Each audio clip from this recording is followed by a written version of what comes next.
Vamos iniciar uma volta ao tempo. Vamos percorrer os caminhos da história, falando um pouco sobre a construção desta fantástica ferrovia. Em 5 de julho de 1880, em Paranaguá, o imperador Dom Pedro II lançou a pedra fundamental da construção da estrada de ferro Paranaguá-Curitiba.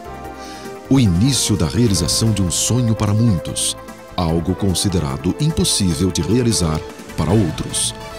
Com a vontade e o desejo à flor da pele, o engenheiro Antônio Pereira Rebouças Filho definiu o traçado, e João Teixeira Soares, outro jovem engenheiro brasileiro, após a desistência de conceituados engenheiros estrangeiros que julgaram uma obra difícil e até irrealizável, aceitaram tamanha responsabilidade.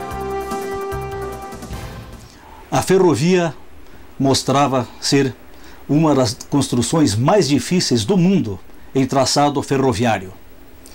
Tinha o fator clima, chovia muito, tinha o fator floresta, que tinha que ser arrancada, destocada, tinha o fator declive, toda ela foi feita em encostas de montanha. Esta ferrovia tinha que ultrapassar vales, rios, profundos abismos, e em toda a sua extensão não poderia ter uma inclinação superior a 3%, ou seja, a cada 100 metros, apenas uma subida de 3.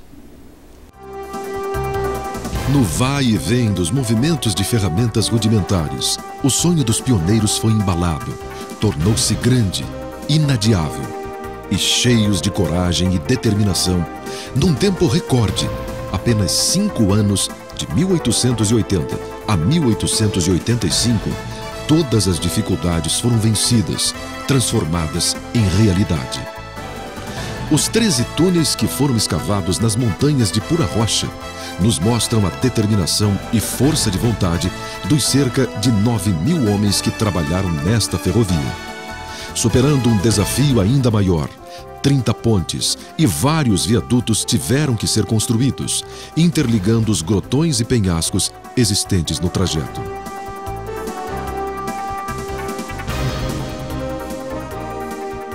O tempo médio da construção de um túnel era 35 centímetros por mês. Nós temos que considerar todos esses fatores como alta tecnologia para aquela época, porque em apenas 5 anos a ferrovia ficou pronta. Foi uma bela festa íntima da engenharia. Todas as estruturas metálicas foram projetadas no Brasil e encomendadas para execução na Europa, de onde foram remetidas por navio para o porto de Paranaguá e então trazidas por ordem numérica até os locais de sua montagem, exatamente na medida em que os trilhos avançavam. Passado um século, ainda hoje, a ferrovia não é apenas atração turística. Ela faz parte do desenvolvimento nacional. É carreadora de nossas riquezas e construtora do progresso. Anualmente, são transportadas por aqui mais de 7 milhões de toneladas de produtos, entre soja, farelo, açúcar, fertilizantes e combustíveis, fazendo deste caminho o principal canal de exportação do Mercosul. A América Latina Logística, ALL, uma das maiores empresas de transporte e logística do mundo, opera o transporte de cargas e manutenção da ferrovia.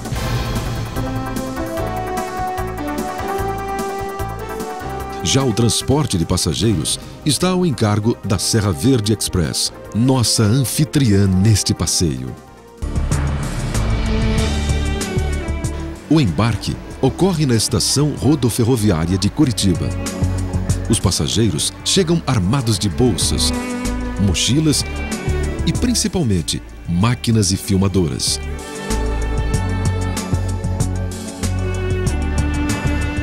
Grupos das mais diversas procedências aguardam ansiosos o espetáculo que está por vir.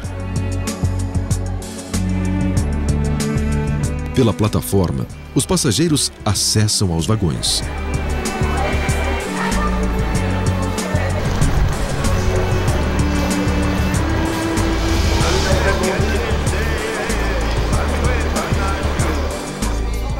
e em poucos minutos todos se acomodam.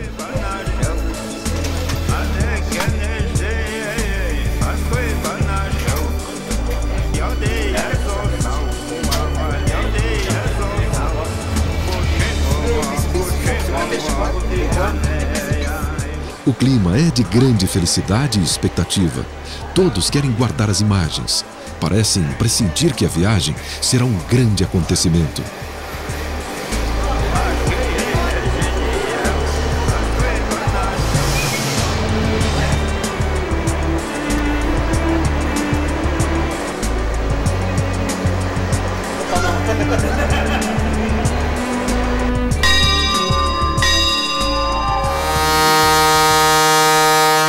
O trem dá seu sinal e entra em movimento.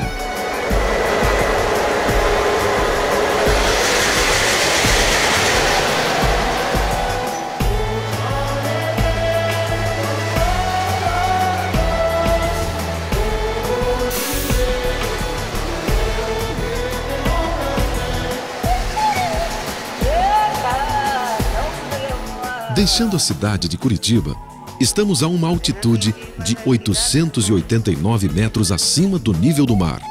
A partir deste ponto, serão 108 quilômetros de ferrovia, passando pela cidade de Morretes, no sopé da Serra do Mar, até atingirmos Paranaguá, no litoral paranaense. A paisagem, no início, é predominantemente urbana. Construções cravadas na terra anunciam o espírito empreendedor do homem.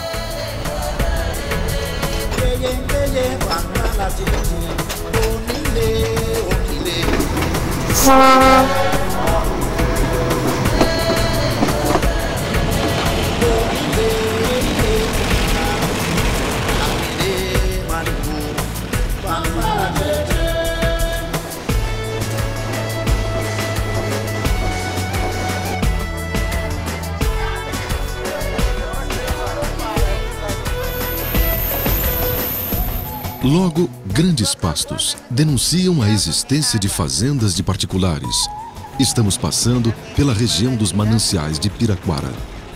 Nesta região, é proibido a instalação de indústrias poluentes, pois aqui se encontram várias nascentes de rios, como, por exemplo, a nascente do Rio Iguaçu, que percorre todo o estado do Paraná até formar as famosas cataratas.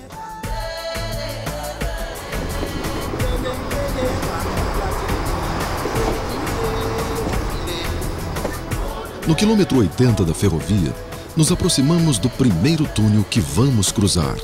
É o túnel de Roça Nova.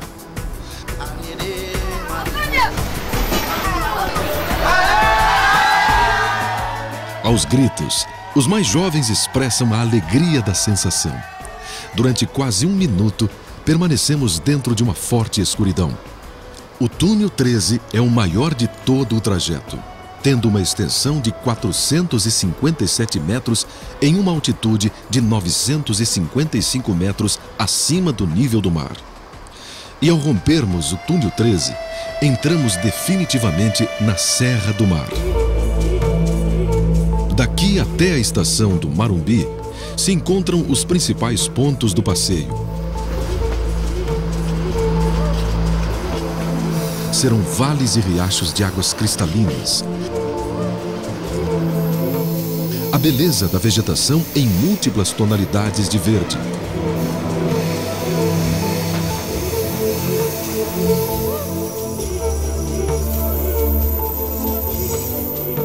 A ferrovia também neste trecho guarda suas principais obras, devido às dificuldades em abrir caminhos nas encostas das montanhas e transpor a Serra do Mar.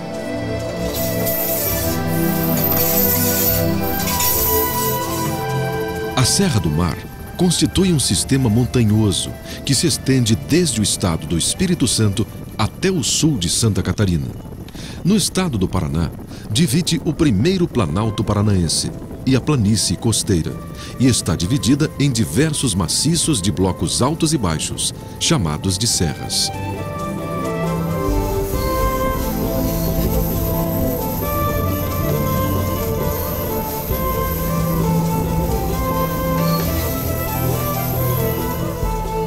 No início da descida, já avistamos a represa Caiguava, construída para abastecer Curitiba. Nesta parte do percurso, não fosse o barulho dos freios, quase não perceberíamos, mas estamos descendo 3 metros a cada 100 percorridos. Seguimos descendo acompanhados pelo rio Ipiranga, que vai alternadamente cortando a ferrovia, criando em seu caminho cenários de grande beleza.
Mais adiante, encontramos a barragem do rio Ipiranga.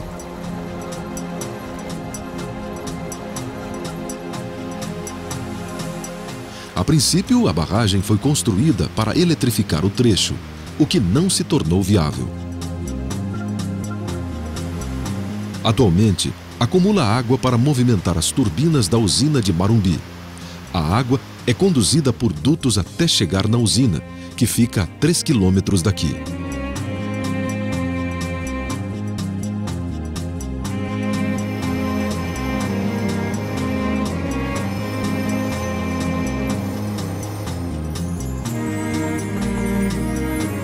Quilômetro 67, Estação Véu de Noiva. O nome anuncia que estamos próximos da cachoeira.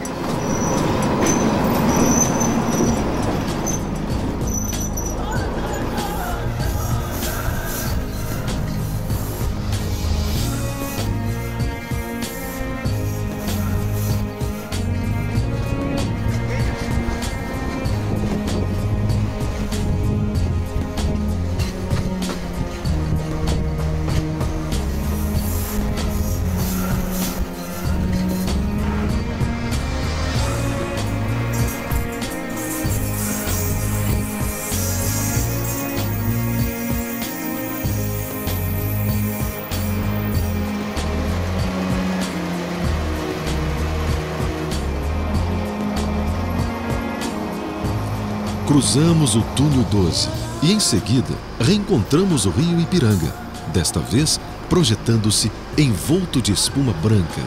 É o salto Véu de Noiva.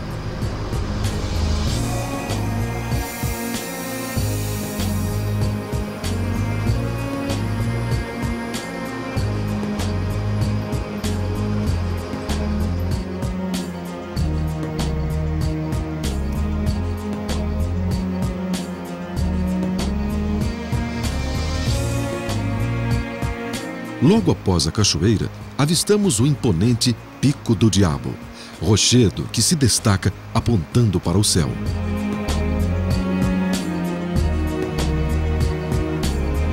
Neste lugar, conhecido como Vale do Rio Ipiranga, o cenário é majestoso, a beleza é gigantesca. Pode-se sentir a força e a energia que vem da natureza. Também deste ponto, podemos avistar um buraco na montanha. Na verdade, é a entrada de mais um túnel nos convidando a seguir viagem. É na entrada dos túneis 11 e 10, onde está a Garganta do Diabo. Uma fenda natural corta a montanha, divide os túneis e parece formar uma garganta.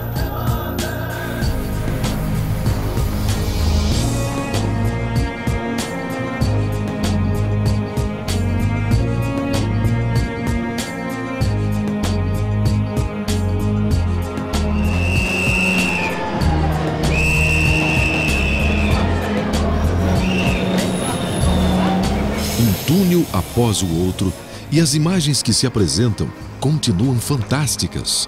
O céu e suas nuvens desenhadas, assim como um intenso verde que recobre os maciços montanhosos, formam paisagens que encantam os olhos dos viajantes.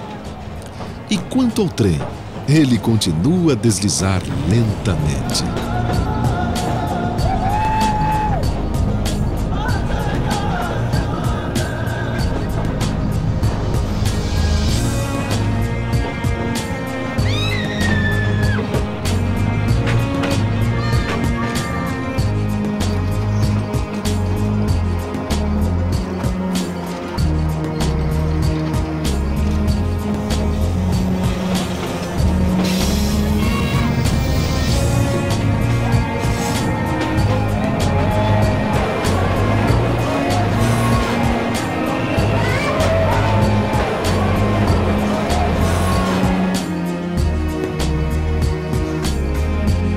Saindo do túnel 8, avistamos ao fundo o Santuário de Nossa Senhora do Cadeado.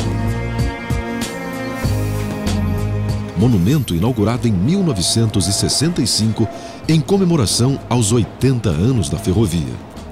O trem não faz parada neste ponto. Este é um privilégio da litorina.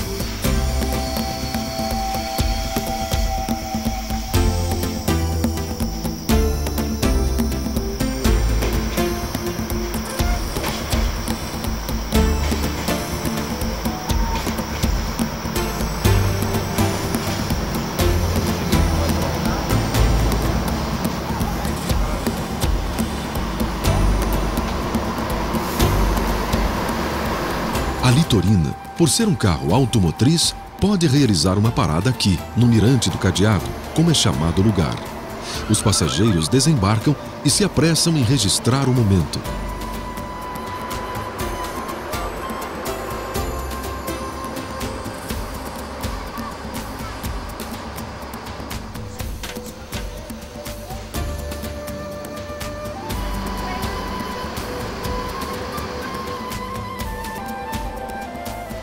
Apesar da beleza do lugar e da sensação de estar dentro da floresta, alguns ainda preferem contemplar a máquina.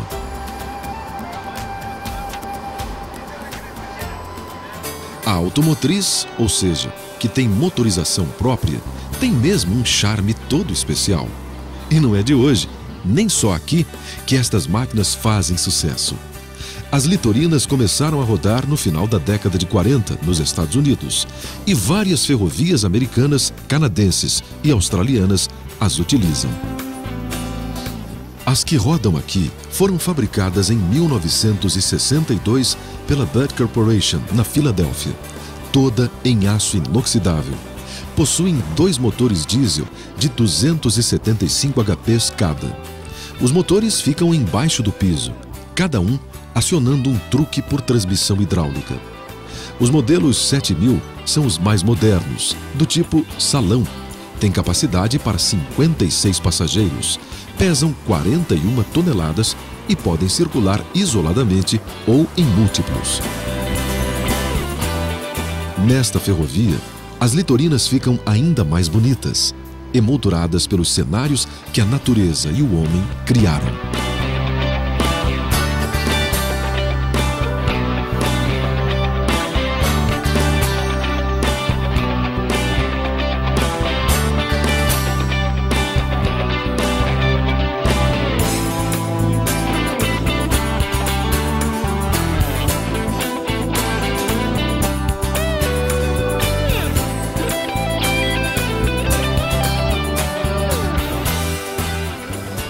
Já o que chamamos de trem são vagões acoplados uns aos outros, tracionados por locomotivas que formam uma composição. Quanto maior a composição, maior o número de locomotivas para puxá-los. O comprimento de uma composição com a frota total da Serra Verde Express atinge aproximadamente 350 metros.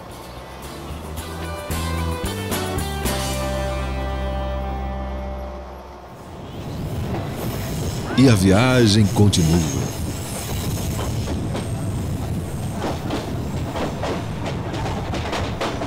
A próxima atração é a Ponte São João. Antes de chegarmos à ponte, vemos ao longe as baías de Antonina e Paranaguá, avisando-nos de que, mesmo na serra, já estamos nos aproximando do mar. Percorrendo a encosta das montanhas, ficamos o tempo todo cara a cara com os abismos.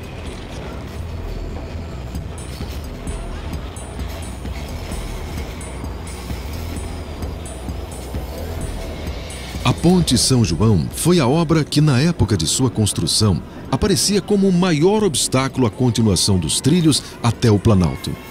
Com 113 metros de extensão, a ponte transpõe o Vale Marumbi e alcança a Serra do Itupava. Situada no quilômetro 62 do trecho, é composta de 4 vãos diferentes. O vão central tem 70 metros e os trilhos ficam a 58 metros acima da grota.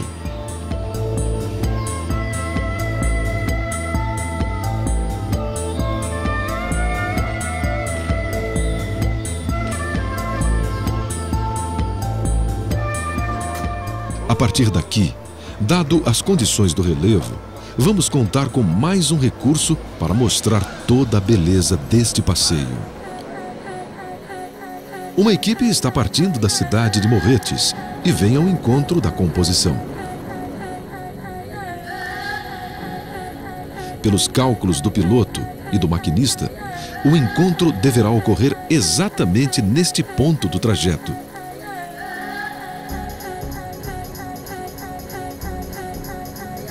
Se tudo correr dentro do combinado, poderemos assistir do alto a passagem do trem cruzando a Ponte São João. Enquanto isso, aproveitamos para conhecer antecipadamente o caminho que ainda vamos percorrer.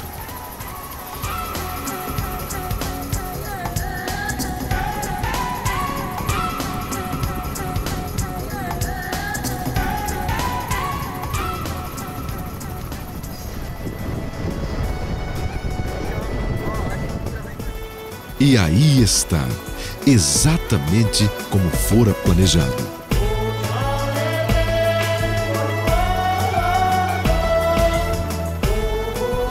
Este é um verdadeiro espetáculo visual.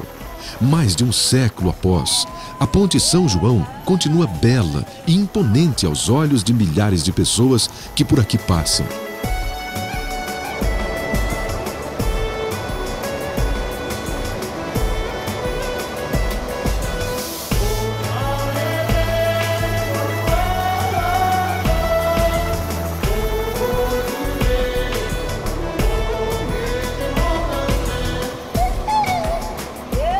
No meio da serra, o litoral dava a mão ao Planalto Paranaense. Estava feita a ligação mais importante da ferrovia.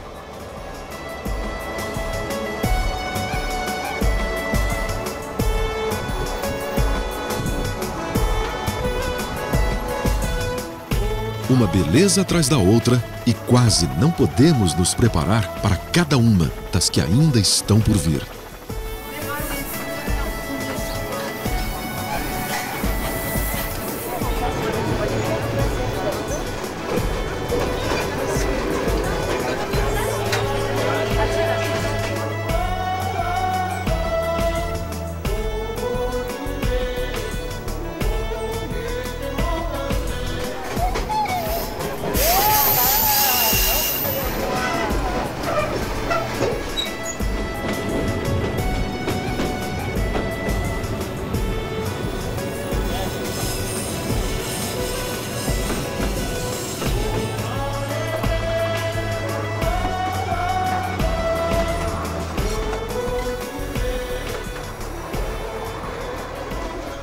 A próxima obra é mais uma testemunha da ousadia, arrojo e coragem da época.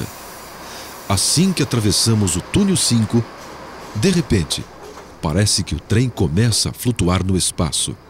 Olhe para baixo, fazendo a curva. Estamos voando. Estamos no céu.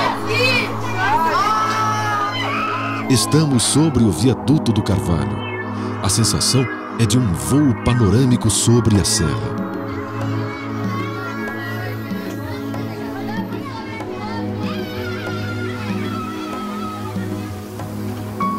O viaduto do Carvalho está assentado sobre 5 pilares de alvenaria, se equilibrando na encosta da própria rocha. O nome foi dado em homenagem ao então governador da província do Paraná, Carlos de Carvalho.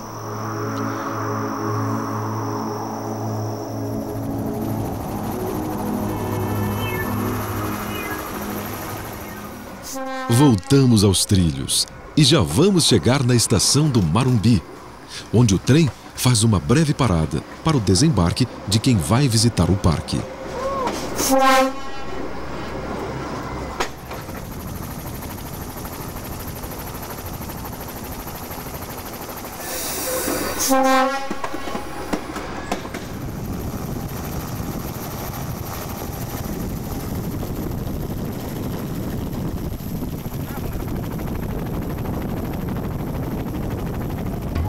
A história do montanhismo no Conjunto Marumbi, que é uma serra formada por 8 picos, começou em agosto de 1879, com a conquista do seu ponto culminante por Joaquim Olímpio de Miranda.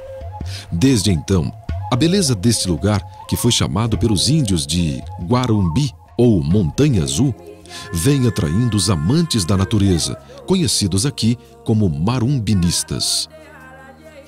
A montanha mais alta do conjunto tem 1.539 metros e é chamada de Olimpo.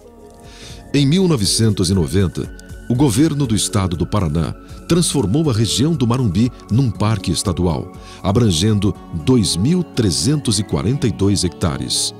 O parque abriga uma parcela importante de floresta atlântica, com vários ecossistemas como floresta submontana, montana e altomontana, além de vegetação rupestre e campos de altitude.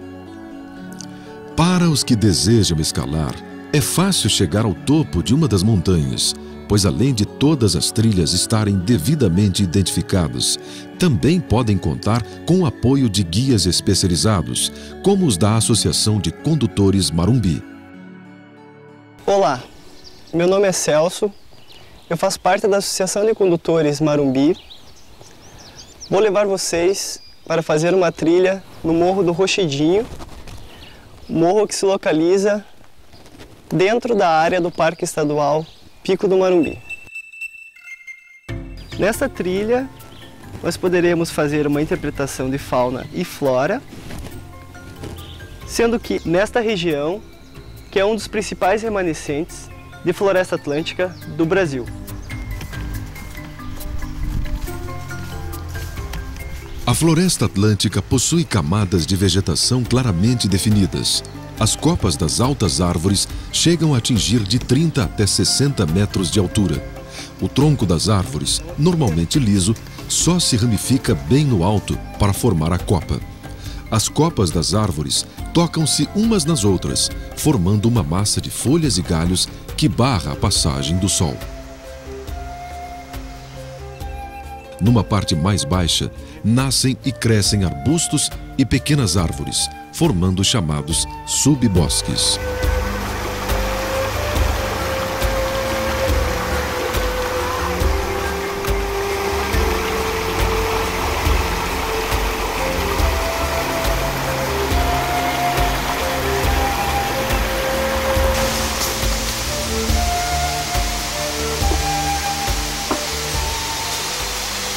Aqui nós temos uma árvore típica da nossa floresta atlântica e primitiva.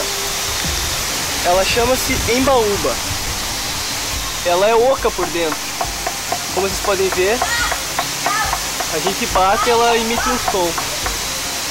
E as suas raízes são expostas, como a gente pode observar aqui.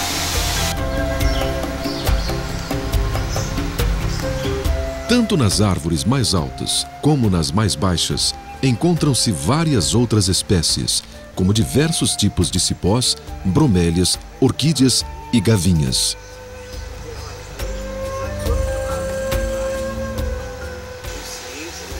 Aqui nós podemos avistar a queima-casa. Esta é a maior folha simples da floresta atlântica. E logo aqui nós temos uma epífita, uma bromélia, né, que ela se hospeda nos troncos das árvores, né, e ela não é uma parasita. Ela não suga o nutriente da árvore, ela tem uma vida independente. Aqui a gente observa uma orquídea que está brotando. A orquídea também é uma epífita.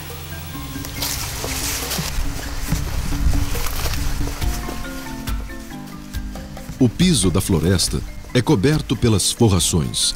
O chão é protegido pelas folhas que caem das árvores ao longo do ano, que serve de alimento para insetos e outros animais, principalmente aos fungos, os principais responsáveis pelo processo de decomposição da floresta. Assim, a floresta se alimenta dela mesma.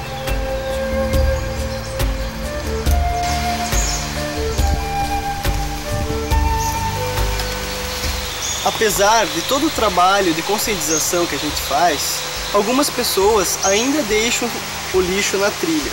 Lembre-se, sempre que você estiver em contato com a natureza, nunca deixe nenhum material que possa poluir o meio ambiente.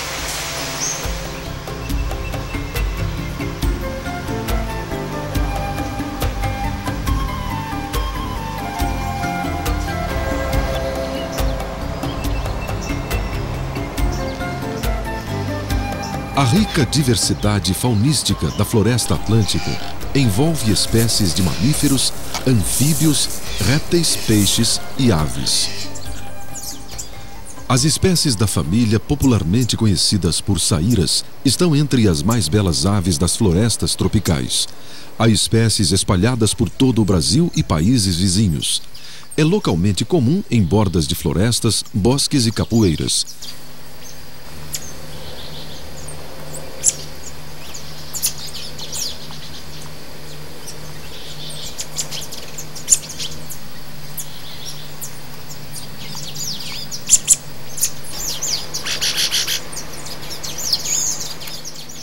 Seu canto consiste em chilreados rápidos e finos, porém variam a cada espécie.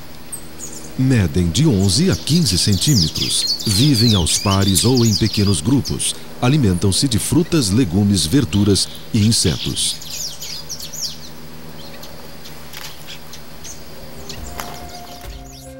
O serelepe, também chamado de caxinguelê ou esquilo brasileiro, é um mamífero roedor. São pequenos animais, chegando ao peso máximo de 400 gramas. A pelagem do dorso é marrom oliváceo, pelo sedoso, aveludado e curto. De hábitos diurno, arbóreo e terrestre, solitário e às vezes aos pares. Alimenta-se de pequenas frutas, coquinhos e sementes. Extremamente ágil, utiliza todos os níveis das florestas. São os grandes responsáveis pelo reflorestamento nas matas de araucária, pois, ao se alimentar, eles enterram sementes que germinam, gerando novas árvores. Estamos aqui no cume do Rochedinho, a 625 metros acima do nível do mar. Ao fundo, podemos ver a sequência de montanhas que acompanha o Marumbi. Temos ali a Serra da Farinha Seca, o Morro do Sete, lá ao fundo, um ótimo lugar para a prática do montanhismo, muito frequentado por montanhistas. E mais ao fundo, temos a Serra dos Órgãos, aonde está o Pico do Paraná, o ponto culminante do sul do Brasil, com 1922 metros acima do nível do mar. Ali temos o Salto dos Macacos, uma bela cascata com 70 metros de altura, Logo embaixo, como um degrau, temos o Salto do Redondo, uma bela cascata com 40 metros de altura e 30 de largura. E logo aqui embaixo de nós temos a usina hidrelétrica do Marumbi.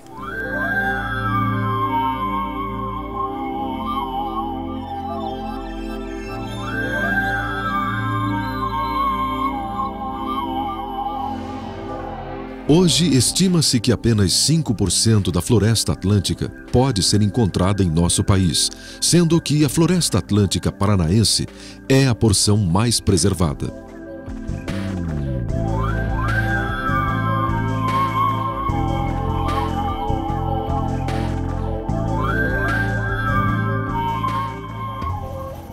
De uma viagem ecológica à história de uma região, o documentário irá agora mostrar um pouco sobre a cultura e as tradições daqueles que são descendentes diretos dos homens que ajudaram a construir a obra de ferro.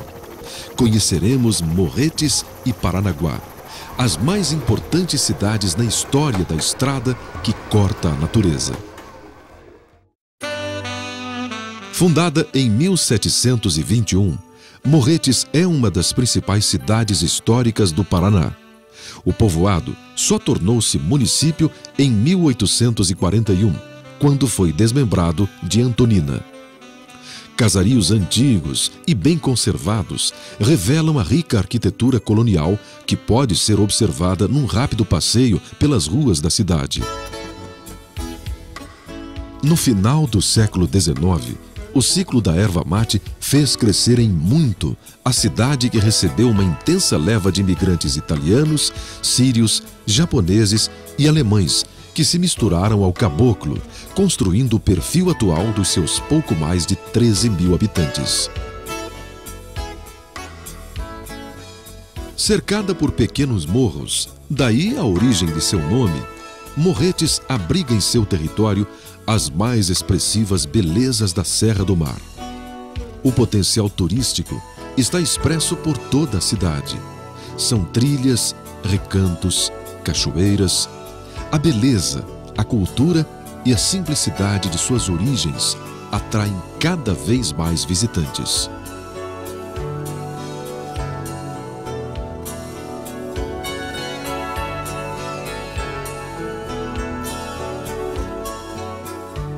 O rio Nundiaquara, que serviu como primeira via natural de penetração, hoje é tido como uma das mais belas e típicas paisagens da cidade.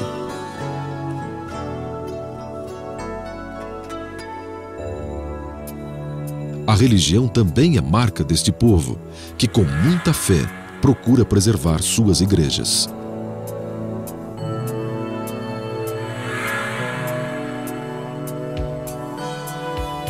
Morretes gerou filhos ilustres.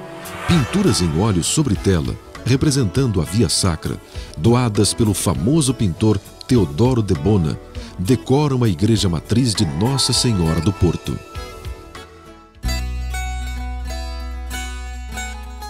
Em sua cultura, mantém-se a tradição secular da confecção artesanal de vasos, potes e panelas. Aos poucos, um pedaço de barro vai tomando forma, transformando-se no objeto idealizado pelo Criador. Da panela de barro surge o nome de um prato típico, muito saboroso e apreciado: o barreado. Com uma mistura básica de carne, toucinho, cebola e outros ingredientes, o barreado sobrevive a muitas gerações, mantendo a tradição da cozinha paranaense.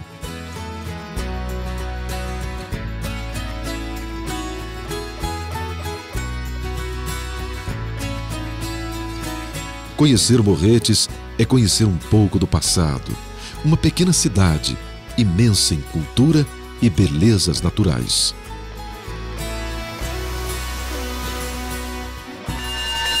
Hora de seguir viagem, agora para o destino final. Paranaguá, sem dúvida, foi uma das molas propulsoras que contribuíram para o desenvolvimento do estado do Paraná. O nome Paranaguá foram um presente dado pelos primeiros habitantes, os índios carijós, o Grande Mar Redondo, caracterizado por uma enorme reentrância do mar, quase 700 quilômetros quadrados, penetrando 50 quilômetros continente adentro. Nesta região, teve início a colonização do Paraná, entre 1550 e 1560, com a vinda de famílias que chegavam de São Vicente de Cananéia, no litoral de São Paulo. Em 1648, a povoação às margens do rio Itiberê tornou-se a Vila de Nossa Senhora do Rocio de Paranaguá. Em 1660, capitania, e em 1842, cidade. Terra de poetas, músicos e pintores, Paranaguá guarda suas tradições culturais e religiosas em seus museus, igrejas, prédios e monumentos do centro histórico, um dos mais significativos do sul do Brasil.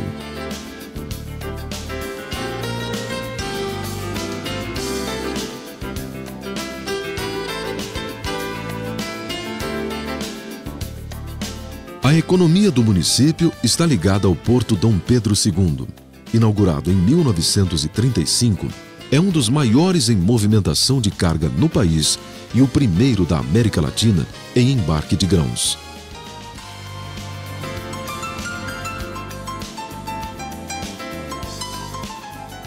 Pernanguá, Parnanguá, Paranaguá.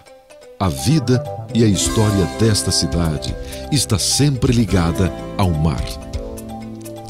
Partindo daqui, pequenas embarcações oferecem passeios à Ilha do Mel. Num percurso de 1h30, chegamos nos exatos 2.701 hectares de rochas, praias e áreas verdes existentes na ilha.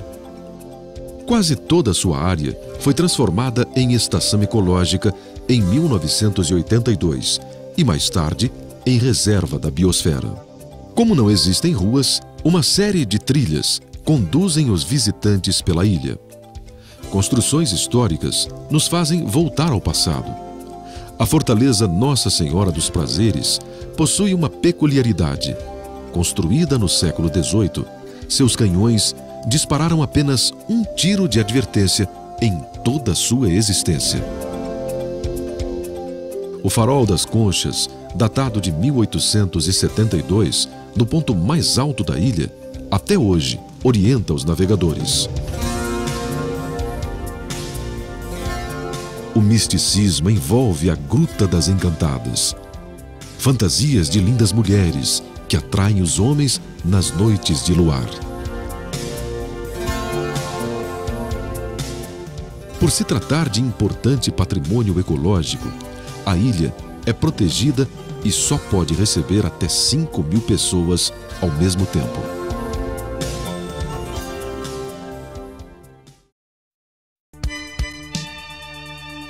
Desde sua implantação, esta ferrovia vem, através dos séculos, exercendo um fascínio sobre todos nós.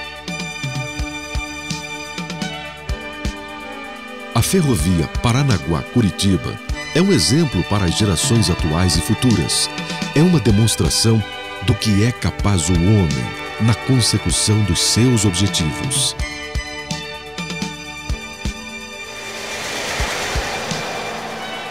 O passeio de trem conduz os passageiros para muitas viagens,